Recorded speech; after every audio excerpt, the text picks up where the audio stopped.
มาเข้าว่านี้กับเมียอย่างเมื่อแล้วไปมาพี่ก็พาเมื่อก็บ่เมื่อเลยนะในนั้นนะพัดแต่เก่าคือเฮ็ดมันพาแล้วมันเชญาก็พาเมื่อเมียบ่เมื่ออันนี้ความจริงเชียร์กันนั้นมันเป็นแบบนั้น พอตู้นี่บอกทางแบบนี้นะบัดเมียนี่ให้ผัวมาอยู่นี่เลยอยู่ผู้ชันบ่เฮ็ดหลายแนวนั้นสิกินกับบ่มีกินอยากเฮ็ดอยากสร้างกับบ่มีแล้วผัวนี่บ่พร้อมอยู่บัดนี้ผัวนี่พาเมียไปอยู่พุ่นเมียคิดว่ายุ่งยากนำจะกินกับบ่มีเฮ็ดบ่มี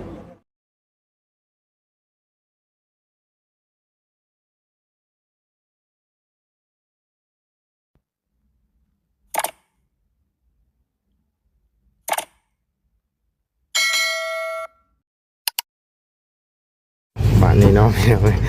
มาพี่แต่ละบ้านตั้งประตูก็ได้ล้มได้ว่าวได้นะก็ได้ใช้รับใช้ยอมเลยใช้ดูให้เราใช้รับได้ไงว่าเฮียก็บ่ใช่มาจะทางบ่ได้สมากันเป็นใช้เด้อให้ได้ถึงไปออกสมานี่จอปั๊บเคยสมานี่ป่ะแต่ตัวตะกางก็มีให้อ่านตะหมดเวลาแล้วเดือดสมาไปมาไปตัวเดิมก็เดิมอย่าไปสมานี่นี่ละนี่สมานี่ตามเรื่องเอาให้ชาวล้านนี่มันนำเชื่อเลยให้ยนมูดให้ยนแตงให้ยนไอ้ขันบริพรวมเนี่ยมันบริพรวมนี่ต้องมันกำลังก่อนเลยอย่าไปสมาอย่าให้เต้าลงกันบุบนี่เจ้าอยู่ชี้อยู่ให้แบบให้เหนื่อยไอ้ต่ออย่าผู้เคยสมาอย่าแต่มาให้ไอ้แล้วก็ชูเลยผู้เคยเลยให้ยนผู้เคยอยู่เลยnày là nia taไปเยอะเบิ้งให้ไอ้แล้วเจ้าสมาอย่ามาให้ปลายเนี่ยให้จูเนี่ยเนี่ยพี่ให้ไอ้ช่างให้ไปให้เอาจิ้มเกลือเลี้ยงบังให้โบกอะไรให้ยนเอาไหนเฮ้ยก็ได้ให้พอดอ่อน5 ล้านให้ยนปลูกพ่วงเลียดให้ยนยี่จ่อเฮียจะพอใจมาได้เลยให้ตัวเต้ชี้เฮียตาเลยโจแล้วแต่ว่าขันเฮียบ่ละไอ้ชมาอยู่ตัวดูคนโตเฮียพอเดินในกัดได้ก่อนให้ต่อไปแล้วเดินในกัดเนี่ยจะไปมันโดนตายไหนจะบ่โลให้จะไปเฮียโลจะไปเฮียไปมาลีเลยโลมาเฮียเลยโลเฮียตาให้เฮียบาดเฮียตายอมเฮียให้ตาเฮียกันชมาอยู่ตัวปัญหาได้ทำไมบันทึกลายเช่นบื้นเลยยากเลยบันทึกเจาะคันพักลัดเลยยากเลยพอเลยแต่ไม่ได้ไอ้แล้วแต่ตาไปยี่แนวทุกต้องกันแล้วว่าดำลูกเมียถ้าว่าลูกเมียพร้อมละบ่เป็นยังรีดควงเลยตาพอเท่าบ่เป็นยังบ่ห้ามบ่ได้ถ้ามันบ่พร้อมแล้วยากันเลยได้ยากันแล้วได้สัญญากันแล้วก็ยากันเลยคันว่าอยากได้แท้ตัวจริงอยากได้แท้เอาอ้ายเอาน้องมาพร้อมบ่แม่นสิรักมาผู้นึงผู้เดียวมันก็บ่ได้เฮาบอกกับเจ้าเฮาดีบ่ชั่วเขาบอกแจ้งเลยบ่แม่นเฮาสร้างเฮาเครียดแต่ว่าเฮาบอกให้เจ้าฮู้คนจริงใจอยากได้แต่มันเอาอายเอาน้องมานำบอกกันเลยคนมาทางนางนี่พร้อมก็เอาคืนสิเป็นยังไผสิไปหาหมู่บ่แม่นพอจะได้คืนบ่มีพอสร้างให้เป็นเฮือนเป็นชานพูดพอไทยให้ดินให้ปลูกมันสิเจ้าบ่อยากปลูกบ่อยากเฮ็ดบ่อยากเฮ็ดแล้วคนบังคับบ่ได้แล้วผู้ชายผิดกันตลอดเมียพายุนี่เจ้าบ่ยังอยู่เจ้าพาเมียอยู่พุ่นที่เจ้าเมียบ่ยังอยู่จะเป็นผู้เจ้ายากันบ่แม่นว่าลูกเตะตีในนั้นบ่แม่นแต่ว่าพวกเจ้าบ่พร้อมบ่อยู่และยากันแต่ยาจิตใจเจ้าเองอยากยาบ่แม่นพอเฒ่าให้ยาหรือว่าไอ้น้องให้ยาบ่มีอีกมองละอัดในให้อัดในนั่นอันนั้นก็ตามแต่ว่าเฮียไปชมาอยู่สิว่าเอาเจ้าเลยบ่ล่ะอันเฮียบ่รู้มันยังตายก็เฮียเจ้ารอถึงกัดเนี่ยยากคุณลุงคนเดียวมันยากไปดีไปชั่วเรื่องนี้นำไปพร้อมเต็มนะรวมจะพร้อมกับไอ้น้องยังชอบอะไรพี่ก็อ่อนเดิมชมาไปกับลีตึงพร้อมเชียฉันเมื่อกี้ไอ้ชมาเลยมุดนะเลยมุดคิดเต้าหมาเลยนี่เรื่องจะพร้อมนะแต่มึงจะเบอร์เชื่อแข่งแรกเลยยากกันแล้วพระเจ้าชนะกันเองชิเจ้าจองกับจองฝ่ายลูกเมียกับผัวชมายุกให้เชียให้อ้วนให้โยกก็เรื่องของเนี้ยแล้วบ่เนี่ยโยกก็ยอมเขาล่ะเฮ็ดจังได๋ทำไมไปพร้อมเจ้าชมาเจ้าน่ะเรามากว่าเจอฉันมือแล้วเรามีรถเราโยกยากันแล้วมีเทียบแล้วมาเลยหนูเอาเล็บแล้วเบิ้ลมาหนักพร้อมแล้วตายแล้วมาได้จังเนี่ยว้าวยืนยันแหละrồi thì nó là gì tôi mong là ăn này từ từ tạm từ bao kia chơi tôi mong là các ăn bữa mía thế nhỉ nhà bao nhiêu gì bữa nay nhá thế nhà ăn này thì tôi mặc khắp mà để tập là ăn ngắn còn quay ông đấy và ông này chữa thì mặc khắp ăn này ถึงขับมาให้เจาะตัวครูไปบังคับอันที่จะว่า เดินจะเบิ่งบังคับมาออนปีสตาร์ขนาดนั้นเบิ่ง เป็นเลยไปที่ กันได้โยยาเลยยากันเรียบร้อยบ่มียา เฮ้ยมาเว้ากันได้จ้ะ แต่น่ะชื่อองเทศมาแล้วใช่ไหม เรากันแต่ว่าคืนได้คืนแล้วคืนมาทำคืน ยังไง เราเว้าเรียบร้อยแล้วสัญญากันเรียบร้อยแล้วทาง ไอ้ยาสบายยังไงแต่แล้วแต่เดินเกี่ยวกับสบายคือทอดมันเนื้อเด้อนึงแม่ ยังตายโชว์ชิว่ามันบ่มักแล้วดีๆมันโง่แล้วแจ้งว่าบ่มักยากันยาเลย เราบ่มักแล้ว เราว่าบ่มักแล้ว กันสมมุติว่ามักฮักก็ได้สิได้ขอไม้แต่งไม้เนาะอย่าห่างกันเลย เงินชาวล้านนี่งูที่นึงนี่ อันต้องขอไม้แต่งไม้นะ แต่งรถจังเอาจังอยู่กันได้เป็นบ่แต่งแล้วบ่ให้อยู่บ่แจ้งนี่แหละพิษยังพิษแต่ย้อนพ่อเท่านี่บ่อยากเอาฮีดคองแต่ระยะภายหลังนี่มีแต่ให้อยู่ชื่อเอาชื่อ ก็ย้อนว่าคิดเห็นลูก คิดเห็นว่าย้อนยังคิดเห็นลูกเพราะว่าลูกยังทุกข์ยังยาก ยังบ่มี อยากหากระสางใหม่เอามาจะใช้งูเอามาจะใช้ไก่พอคึดให้อยู่ให้ชานก่อน เบิดเท่านั้นแหละผู้เฒ่าใจดีจำได้ คิดว่ามือใดๆเลยมันมือนั้นแต้งมันเท่านั้นพอนั้นไว้แต่นี่ยันกับพ่อบ่หามบ่ห่วงถ้าว่าลูกเมียพร้อมคืนอยากกลับคืนแต่ว่าเจ้าก็อยากได้คืนก็เอาแต่งเลยให้แต่งเลยเอามาเลยคันบอกจริงใจนี่คันบ่ได้ก็ยาคือเขาบ่ให้เที่ยวอีกบ่ให้มาอีกมันยากกว่ามันนี่พังพอเท่าเราเดี๋ยวพ่อแจ้งเจ้ามันเที่ยวดีแม่นบอก แม่น แต่ว่าคนอื่นเนี่ยคิดว่ามันมีปัญหากับเจ้าเข้าไปคาใช่นางนี่เนี่ยเจ้าเป็นโทษพอชี้ว่าให้ไล่บอลเลยพอเห็นแต่ระยะผ่านมา แม่น ดังนั้นได้แต่ลูกคนมานี่อยู่แต่คนอื่น ยอมพิษยอมรู้ มาคานางนี่เนี่ยจะคืนใดเขามาคามาแทงมันเป็นบ้านบ่หรือมันบ่ตายแต่แม่เจ้า นำไปเกี่ยวกับบ้านเรือห้าม ตกลงอย่างไว้แหละเนาะได้คุยอย่างไว้ลงบทบันทึกประจำวัน มีคดีกันแล้ว เป็นอย่างมากเลยมันเป็นสิคิดถึงนี้นะ แน่ แม่นอยู่ถึงว่าบ่นั่นเนาะ แม่ ย่านนั้น บ้านเรือห้ามบ่กระเจ็ด เพิ่นเดินมานี่ น้อย แต่คนอื่นทำลาย บ่เพิ่นผู้ใจแบบคนบ่หวังดีต่อเจ้าว่าจังซั่นเฮ็ดใจง่ายคือเจ้าเฮ็ดนี่เนาะ แม่ เจริญแล้ว แล้วนั่นเนาะได้ ท่านเลิกทำงานเจริญ บัดนี้ในเมื่อเมียกับว่าวเลยเจ้าจังสิเฮ็ดได้บัด จะเฮ็ดได้เมียมามักกันแล้วกัน ก็ต้องยอมเนาะต้องยอมรับเนาะ แนวแหละ ในเมื่อเพิ่นบ่เอาเฮาก็บ่มาบุญวายกับเพิ่น ได้บังคับบ่ได้กัน เพราะว่า เมียฮักยังมักเฮากันยังมักอยู่เด้อนะ เพราะว่าเจ้าแนวว่าตกลงกันได้เนาะทำเอาแต่งไม้อีกบ่นี่บ่ตุ ถึงไหมแต่งรู้แล้วแต่งจะยิบมาอยู่ มี มันบ่แต่งกันบ่ได้ แนวมันนะ องมือพอนโยบายเนี่ยพิษนี่ๆเขายากันย้อนว่าพอนโยบายบ่นี้ของบ่เอาจังว่าเรื่องเงินคำกินเรื่องของนี้ ก็เลยกลายเป็นเอาปะ เอาบ้าไป ก็ยังว่าคนเฒ่าเท่าดีจังได๋โอ้ยว่าย่องฟังแล้วว่านี่ตั้งแต่เอากันใหม่ๆนี่ก็ว่าเรื่องยีดเรื่องป๊อกเนาะ แต่กันบ่มีเงินมีจักอีกยังเข้า ลูกพี่จะกิน ก็ย้อนอย่างฉันแล้วเราถึงว่าอยากเข้า ใกล้ตัว ให้ นุ่ม เฮ็ดยีดเฮ็ดความเนาะก็ย้อนว่าลูกบ่มีแล้วเราก็ถึงว่าเอ้าให้ลูกก้อน ให้ลูกชาลูกมาอยู่มันมิตรปะบัดนี้เนาะ ดินยู่ก็พอให้อยู่ดินตั้งเรือนก็พอให้ บ่ลบแล้วพอเฒ่าไปเฒ่า ค่อยหักค่อยแผ่หมดเท่านั้นนี่ เนาะดินปลูกมันก็มี ดินพวกมันก็ค่อยไทยให้เจ็บล้านพุ่น บอลก็มีลูก โอ้มองไงนะลูกนั่นโอ้ เพิ่นบ่อยากปลูกแล้วก็แล้วก็เข้าบ่ได้ ก็มีปุ๊บ บ่ตีแล้วเนาะคำบ่มีดินนอนต้นใหญ่เฮ็ดก็คิดปีกมุมนึงเนาะ แม่นอยู่ว่าพ่อบ่อยากให้ใจลูกอันนั้นลูกนี่บ่อยากให้แม่นอยู่เชื่อใจอยู่ แต่นี่เพิ่นให้เบิด บัดนี้พอตู้ปั้นหมดแต่ละบุคคล ไทยให้อีก เขาอยู่บ้านมีเงินไปเที่ยวเฮ็ดนั่นน่ะมีรถก็บ่ เขา มี ถามว่าคนพอเท่านี่บ่ได้ใช้ให้ แต่เงินลาวนี่บ่นั่น แม่นอยู่บ่ผู้เฒ่าว่า นั่นเงินลาวเงินพอเท่านี่แต่เฮาจริงที่อยู่บ้านนี่บ่มีเงินจ้างรถล่างก็บ่มีนะเที่ยวไปเฮ็ดไปกู้ใช้งานใช้งานมันนั่นนะคิดว่าชม วันนี้ยามเฮ็ดคือกันพออธิบายหมดสมมุติว่าเดือนนี้เฮาปลูกแล้วปลูกก็มื้อเพิ่นว่าบ่อยากอยู่แม่นบ่บัดแล้วยามนี้เฮาเชียร์หญ้าบัดขึ้นแล้วจะเป็นอยู่หมดหญ้าบ่ได้จังได๋เมื่ออีก เพื่อนได้แล้ว บ นั่นน่ะบ่แม่นว่าสิให้เที่ยวคู่มือ แม่น พอตู้นี่เว้าหมดอย่างแล้วบอก สิว่าไงก็เบิ่งเน้นหน้าเวียกหน้างานเนาะ โดย แต่สมมุติว่าปลูกแล้วเรียบร้อยเนาะก็เมื่ออยู่เพิ่นก็ได้ อยู่เพิ่นก็ได้ แล้ววันนี้จักทิศหนึงหรือว่า ตัวใดก็ย่ามาจอบเบิ่งถ้าสมมุติว่าหญ้ามันลายแล้วก็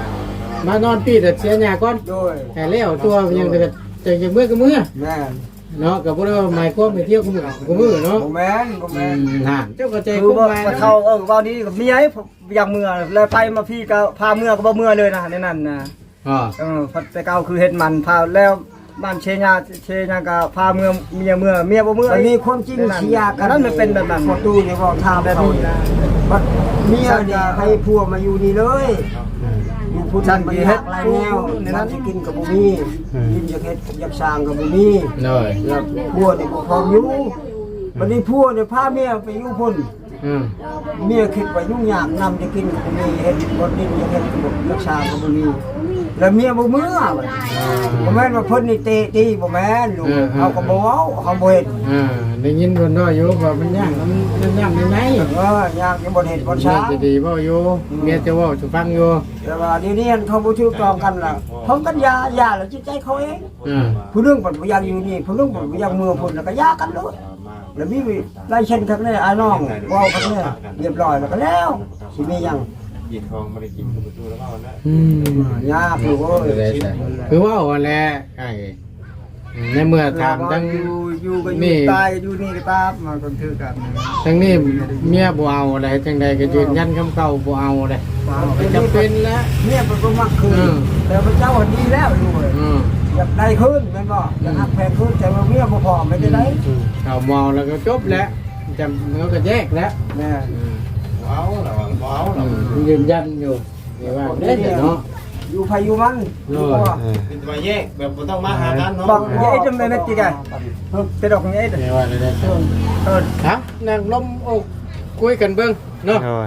เป็นอะไรกันคือว่าอะไร ถ้ามันไม่เป็นดอกเลย ตัวนั้นเอาของไม้นี่ตัวนั้นโอ้ยตัวโดยกับได้หลาย มาคันมาแล้วนี่มันก็บ่งามปานใดแล้วเนาะ งามบ่นี่ลูกอ่ะชีบ่งามเด้อพังประตูเว้าเพราะว่ามาดีอยู่แต่คือประตูเว้าเมื่อกี้นี้แล้วมาเทื่อมันทึกตัวแล้วมันยาก แม่น เงินความเราอยู่ยันโมเมนต์เนาะเป็นยันคือผู้ใส่ให้แล้วนะ เพิ่นมานี่เพิ่นอารวาสนี่นั่นแม่นแต่ยานมันเกิดมาแล้วความเชื่อจัก ยันเพิ่นไปเป็นอยู่ทางอื่นเนาะ เป็นทางอื่น อ่า บัดผู้นั้นทำลายบัดทุกเจ้า ถ้าว่ามาหาผู้นี้เนาะยันว่าญาติพี่น้องทั้งนี้เป็นผู้ทำร้ายเนาะ โอ้ยนั่นแหละพอตู้นี่ญาตินี่เลย แม่นนะตู่คิดคือประตูก็ถือละมัน นี่จะได้ลูกพ่อเมียพ่อมันจักสิบาทนี่มีแต่อยู่ไผอยู่มัน แม่น แล้วบ่ให้เที่ยวอีก เพราะว่าทั้งเมียเจ้าก็เราก็ยืนยันได้ว่าบ่กลับเนาะกลับแล้วหรอกลับมาคือเก่า โอ้ตาย เป็นคือเก่าเนาะแถมมือชี้มือใส่เราก็เอาก็ขึ้นอยู่กับปู่แม่นขึ้นอยู่กับคนสองคนนะคุยกันเนาะถ้าว่าเอาถ้ากลับมาบัดนี้บ่สู้แม่นต้องให้แต่งบัดนี้เนาะ แต่ครบ มาลงชาวล้านเนาะถ้าว่ามีอยู่ได้ยังมาอยู่ถ้าว่าทางนี้ยอมรับเนาะ โดยลูกคนพร้อมนะคือลูกบ่พร้อมบ่ได้ ถ้าทางนี้ยอมรับแม่นต้องมีเงินชาวล้านกับงัวตัวนึงบ่ งูตัวนึงไก่15โตแล้วหมู2โต ต้องเอาตัวนี้บัดนี้เนาะ เอาตัวนี้ก่อนให้แต่ก่อนจังมาอยู่ ถึงแม้ว่าเมียสิยินยอมกับบ่มีตัวนี้บ่ยอมบัดนี้ บ่ให้ ถึกแล้วแม่นแล้วมันต้องมีเนาะ โดย เพราะว่าเราก็อนุโลมหลายรอบเลย ร่วมหลายเทื่อแล้วบ่ โดยฮักก็ที่ก่อนนี่แต่ว่าคันพอตีราคาเนี่ยพิษย้อนอย่างพิษย้อนพอบ่เอาฮีดกินข้าวยากันเขาเฮ็ดล่ะอย่าเฮ็ดบ่ได้เฮ็ดยาบ่ได้ยา ก็เลยเป็นง่ายๆเพิ่นเนาะ ไปบ่ได้กินหมูบ่ได้กินไก่บ่ โดย มันเลยสบายดิ แม่น แก่ความเราอยู่เด้ เพราะว่ามายามใดก็มีแต่ทั้งประตูแล้วนี่เป็นคนไอ้หยังไปจำไปบอกอีเชื่อ โดย อีบอกอย่างนี้ ก็เลยเป็นกายว่ามันง่ายเกินนะ เพราะว่าเรื่อง แม่นอันละดอกอ่ะ ถ้ามันง่ายเกินแล้วมันง่าย แม่นง่ายไปเรื่อยๆแบบนี้ ว่าจะยิงเม็ดนึงดอกตั้งตลอกมันลองปู มันเฮาใจดีเกินก็บ่ได้เลยตู่เอ้ยเฮาต้อง แม่น ตลอกปุ๊บมัน ย้อนว่าพิษความฮักนั่นแหละพิษ โดยแม่น แม่น อ่า ต้องกระโดดน้ำกระดาษ จะจำเมื่อวานนี่เด้ เออ แม่นนะ นั่นแม่ ไปละไปเอาไปชงให้เพิ่นชงให้เพิ่นอะไรที่ทางขาชง เราได้ทางค้ากันบ่ได้มาวนเวียนหากันไปส่ง ชงได้บอกเพิ่นชงให้เพิ่น มีแนวอ้างอีกว่าโอ้อันนั้นยังนี่ยังนี่ได้ อ๋อเพิ่นมาเอาแมทบ่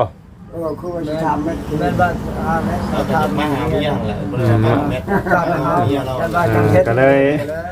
ตัวนี้ตัวสุดท้ายนี่เด้ เด้จ้ะ ยังชงยังอยู่บ่ชง เครื่องคองเอาเมื่อบ่ได้บ่ เอาบ่ได้เนาะ นั่นแหละอ่า เนาะเนาะมันจังบ่ได้อันว่าอันยังนั่นนี่อีกเนาะ อ่าจังบ่มีหยังข้างค่าเนาะ อ่าแต่บ่ได้ว่าอันยังรอบแต่ว่าเราก็ตั้งใจว่าจะเอาคืนเนาะ แม้เราก็เป็นคนตัดสินใจเองเด้ เรามาประเทศมันจะตรงเนี้ยมันจะ เนื้อมัน ว่าไปละเกมมาจะดีไป ไปเอาจีดี ไอ้เจ้าได้การตกลับได้น่ะตกลับได้ โยนเลยพนัยบนดาวตลอดเลย ครับมาอีกลูกเจ้าทุกข์ใจอีก อืม ทางเนาะมายามใดบัดเดี๋ยวจะให้กัน เห็นแต่พ่อกับแม่พิดกันเนาะลำบากใจได้ผู้ เป็นดับลู ผู้ ก เป็น นะ ลู แล้ว ก ก็ยอมเลยเท่ๆได้ อ่า เนาะ อ่า ได้แล้วก็ยอมมาหับดูน่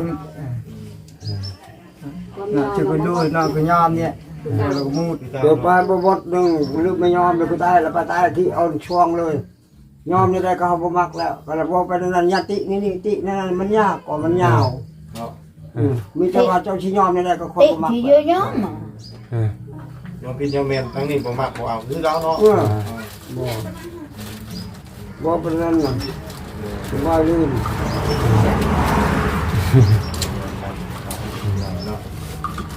เนี่ยตัวนี้ว่ะ ยอมดึกๆแล้วสบายก็ช่วยสบายนั่นมาเปะดึกแล้วสบายจังได๋บามาเบาบ่อยากอีก เอา เงินเสนมืออายพี่ เอาใช้ไปนี่มาใช้นี่ใช่ใช่ มุน ลอยล้างมาตอนเลยโอ้ผมมีหอมกุ้งเนาะมีกุ้งมีบ่กุ้งมี เอากะ มุ้งจ้างก่อนนะนอนหน้าบ่ ข่อยเกาะลงตุ้ย คือไอ้ถอยเลย ว่าผมนี่แล้วมีกุ้งไหนกุ้งมีบ่ แม่นต้นนี้นะ กุ้งเนาะ นี่ดอนนี่ ใช่แม่นั่น อืม มาขึ้น มาขึ้น ลูกยังหนาบูชาอยู่ไป ไปให้พ่อ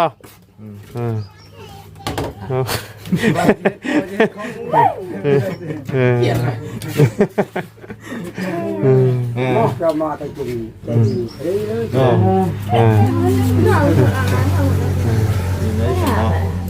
ได้ ก็บ่ได้ว่าพูดว่าพี่ได้ครับ จะตักน้ำบ่เอาน้ำไม่ใช่ใช่ บ่ได้ก็คือเว้าแล้วแป้ง จะอันจะได้สัก เก่ามาแล้วบ่ให้เครียดสั่งกันแล้ว จะนั่นชูตระ ตอนนั้นก็ตั้งแต่วันจะดียังน้อยเว้นดิซ้ำบ่นี่ตอนป้ากันตอนนั้นตัวน้อยนี่ นี่ย่างแล้ว นี่ย่างแล้ว แต่ว่าอันนี้ยังย่างบ่ได้ เฮ็ดย่างนะ ถึงหมดปี เอาเรื่องสัง พอนะแต่มันนั่ง รู้ ได้ แล้วมันไปย่าง ย่างแล้วแกง แม่ละยังบ่แค่กัน กำลังเฮ็ดย่างเฮ็ดงาน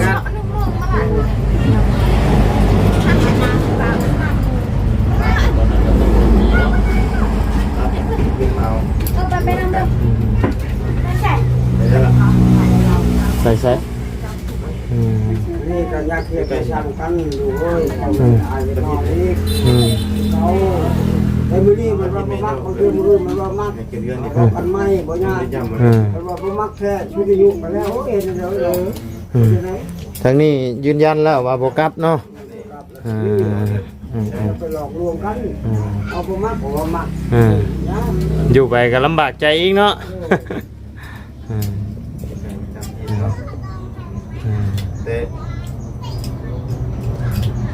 ว่าคนจำเป็นคนละเด้อ คือฮู้แล้วเนาะคือน้องเจดีเพิ่นนี่ก็ทางว่าไล่ถามมื้อนั้นแหละพี่น้องพ่อกับแม่เลิกกันเป็นจังไดดีใจ ออกเนี่ยเมื่อวาน ใจละเห็น ผมมีอ้าย เห็นแม่อันนั่นแหละดีใจให้น้องเพิ่นน่ะ บ้านยังโปรยบอก จะกลับมาในนี่ก็จะดีสิทุกข์ใจอีก ทางเดินเนาะ มาบัดเห็นพ่อกับแม่ผิดกันอยู่คู่มือหั่น ทา นะ งนี้ไปเมื่อเติบถึงกู ไปชักเครื่องชักเกลือเอา โดย มันนั่นแหละได้ ไปสามิตรว่ากลับก่อนพี่น้องไงวันนี้เนาะจะกี่แห่งทันหรือเปล่าเนาะแห่งอยู่เปล่าเนาะสบายดีเด้อเด้อยอมกับทั้งเมียบัดบ่ยอมกลับบัดนี้จักสิว่าจังไดเนาะเราก็มายอมทุกอย่างเนาะแต่ว่าทั้งเมียบ่กลับพี่น้องเอ้ยสิไปใช้นี่ฮะสบายดีเด้อ สบายดีทำงาน หมู่อยู่โรงงานเป็นอะไรคือสิให้แทบบัด ว้าวไม่ได้ให้ บ่ได้ให้บ่ เลย เสียใจบ่ที่เห็นพ่อมาในนี้นะบ่ได้บ่อยากให้แม่กลับเนาะถ้ากลับก็ยังคือเก่า ก็กลับไปยังคือเก่ามีแต่ว่าบ่ให้แม่กลับเนาะเศร้าแล้วน้องเพิ่นกับพี่น้องเลยเห็นมาได้นี่จนบ่อยากอยู่ใกล้พ่อเลยเนาะเห็นแบบที่ผ่านมาเนาะเห็นแบบที่ผ่านมาแล้วก็เด้อบ่อยากเข้าไปยุ่งเกี่ยวเนาะทั้งน้องเพิ่นกับพี่น้องเลยป้ามีแต่ละว่ากลับก่อนเด้อเสยเด้อไปสบายดีเด้อเนาะไปพี่น้องเลยพบเจอกันคลิปหน้าเด้อเนาะสบายดีเด้อ